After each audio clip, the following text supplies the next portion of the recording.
Hello Nikki family, ഇന്ന് ഞാൻ നല്ല അടിപൊളി പ്രീമിയം കളക്ഷൻ ആയിട്ട് വന്നിട്ടുള്ള നല്ല വൈൻ ഷെയ്ഡിലുള്ള ഫ്രണ്ട് ഓപ്പൺ ആയിട്ടുള്ള ഫ്ലോർ ലെങ്ത്തിൽ വരുന്ന ഒരു ഔട്ട്ഫിറ്റ്.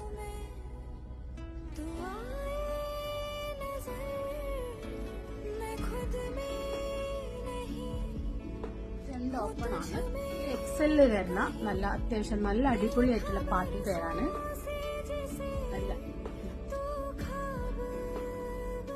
നല്ല ജോർജറ്റ് ഫാബ്രിക്കിൽ വരുന്ന ദുപ്പട്ട, 4 സൈഡ് ബോർഡർ ആയിട്ട് അത്യാവശ്യം നല്ല രീതിയിലുള്ള നല്ല ലെങ്ത് ദുപ്പട്ട. പിന്നെ പ്ലെയിൻ ഫ്ലേയേർഡ് പലാസോ പാന്റ് 5000 റേഞ്ചിൽ വരുന്ന നല്ല ഒരു പ്രീമിയം കളക്ഷൻ ആണ്. നല്ല അടിപൊളി പാർട്ടി വെയർ ആണ്. സൈസ് എക്സൽ ആണ് വരുന്നത്. ഒറ്റ പീസേ ഉള്ളൂ, ഒറ്റ കളറേ ഉള്ളൂ. അപ്പം നിങ്ങൾക്ക് ഇത് വേണമെങ്കിൽ നിങ്ങൾക്ക് DM ആയിട്ട് ചെയ്യിക്കാം, അല്ലെങ്കിൽ എത്രയും പെട്ടെന്ന് സ്റ്റോർ വിസിറ്റ് ചെയ്യാം. Okay, thank you.